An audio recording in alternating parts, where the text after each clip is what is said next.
Welcome back, ladies and gentlemen, to another JVS movie review brought to you from the 2022 Sundance Film Festival. This film here is a film that, just based off of the stars, I couldn't wait to see. This one is called Honk for Jesus, Save Your Soul. This is directed by Adamma Ebo, and it stars SterlingKBrown and Regina Hall. And here's the quick synopsis. In the aftermath of a huge scandal, Trinitie Childs, the first lady of a predominant Southern Baptist megachurch, attempts to help her pastor, Lee Curtis Childs, rebuild their congregation. Let's start off by saying this. Unfortunately, I didn't see the short film that this feature is based off of, and I didn't even read any parts of the short film or any synopsis before watching this movie. I knew from the setup that it was going to be a satire, and I didn't want to go in knowing anything about it besides the title, and that told me that it would be based off of a black megachurch, and everything else I was like, okay, I need to be in the dark about it because I need to see it for myself to see if I could judge it for myself on how good the execution was of it. Now, in this film, we are quickly introduced to this couple, played by Regina Hall and SterlingKBrown, and they are as over the top as humanly possible. What we don't know at the beginning is that the scandal that rocked them has already taken place, and now this film crew is coming in as they're trying to promote the reopening of their church. That is, unfortunately, one of the biggest flaws for me for this film, is that we didn't necessarily get to see how the church was before the huge scandal hit. So we are introduced to them just in flashback clips of SterlingKBrown preaching and just their extravagant lifestyle. We see everything, but the scandal of it is not really touched upon. It's hinted at, and even in the film, it's hinted that it's a scandal, but not necessarily what the scandal is or what to the extent the scandal happens that rocks this mega church the way it did. But we get to see two very interesting characters here as they are just silly. That's the best way to put it. In a great way, though. Silly in their lifestyle, silly in the way they perceive the world, especially SterlingKBrown's character. I'm going to call him Pastor Childs. Lee Curtis. Just his over-the-topness is amazing, and this felt like a role that I don't know if Sterling read it and said, okay, this is something I have to do, or if it was tailor-made for him. Either way, he's amazing in this movie. From top to bottom, you believe every over-the-top antic that he has with him, including the scandal that involves him, and not really giving away much here by saying it involves him, and him possibly being a hypocrite towards certain things that he preached. That's the best way to put it without me telling you what the scandal is, so you can actually see this film and see it unfold for yourself.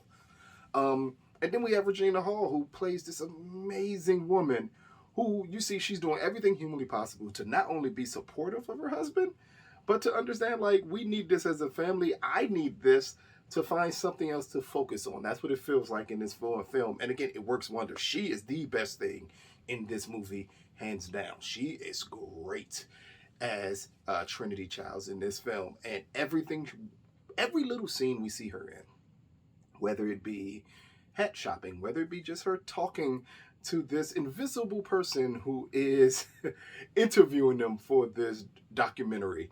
So it is shot in a office type of style for a film, if that makes the mockumentary, which if you've seen one, you've seen them all of them are shot the same way. This one is shot the exact same way, where the person behind the camera is not a focus at all, and they just let their subjects in front of the camera do what they do. And we see Regina Hall's character's uncomfortableness at first with it, and really her not really wanting to do it from the beginning, and then her uncomfortableness with it as we see her go through the ups and downs of being the wife who sticks with her husband through all his trials and tribulations. With all of that being said, Honk for Jesus, Save Your Soul has one glaring issue, and that is, at no point in time do you feel like these characters are going anywhere. And I don't know if if if the decision was made to just show the lifestyle, talk about the scandal, not go into the scandal, not even go into the second part of the title of the film, which is Save Your Soul. Like it's a film there. If you wanted to show the extravagant lifestyle, but also dealing with the consequences of what led that scandal and how they're going to get out of that scandal, you don't get any of that. Instead, you get just funny moment here, slapstick here. Funny moment here, slapstick here. At times, you get extremely good conversation, and you would hope it will be expounded upon in the film, and it never is. It's like they give you hints to things, and then they leave you there. And because of that, it leaves you in this film like not caring as much as you should when it becomes the satires and the way these mockumentaries are set up for the subjects in them.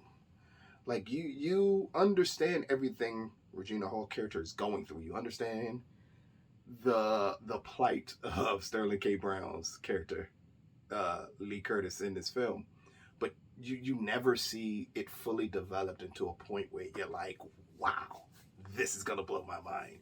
Instead, we just get satire and average satire at that, and that's what hurts this film more than anything. Because when you have two actors give two great performances, because both of them are so game in this film that they give amazing performances, but then you decide to interject too many different subplots around these two, when in all honesty, that story with the scandal that is portrayed in the film is more than enough content where I don't have to give you anything else. I can just give you that. But when you decide to focus on not only them, but how the church is viewed in the black community, the competition between mega churches, when you decide to put all of those other elements in it, it takes away from the main subject matter of the film, which should have been their marriage and how they're going to come out of the scandal and how they're going to deal with the scandal. If we would have had some mock like therapy sessions or something between this couple and everything that happened, and them really dealing with it out and let the facade drop some as they're dealing with their actual demons, it could have been great. But instead, it just bloviates, and it feels overly too long because of that. Because it doesn't dig as deep as it should, the film feels longer. Like at about the hour and 10-minute mark, I was like, wow, it feels like I've been watching this for 2 hours. And it felt that way because it kept on dragging on, because it would just cut off at a certain point when a story can be very interesting, it'd cut off. And what I mean by cut off, it just cuts off the dialogue, and you're just stuck in your left like, oh man, if you would have just went a little deeper into that, I could have had my mind blown. And it's like, I don't know if it was purposely done. This is a first time film director, so maybe they didn't fully grasp the need to let things play out a little more. Because again, everything is set up well. The dialogue is great when it's allowed in this movie, just not allowed enough to keep you intrigued for the hour and like 40 minutes that this movie is. Like, it's not enough material for that, but it should have been, because the story is way too deep for it not to have been. And in the end, you can check this movie out for two great performances from two really, to me, underappreciated film actors. But other than that, there's really not much you're going to get out of it. So, again, Honk for Jesus Save Your Soul from the Sundance Film Festival. Out of a possible 10, I'm going to give this movie a 5.5 out of 10. The performances are great. Absolutely great in this movie. The problem is the story is just not enough to keep you intrigued. It just seems like it's just going through the motions.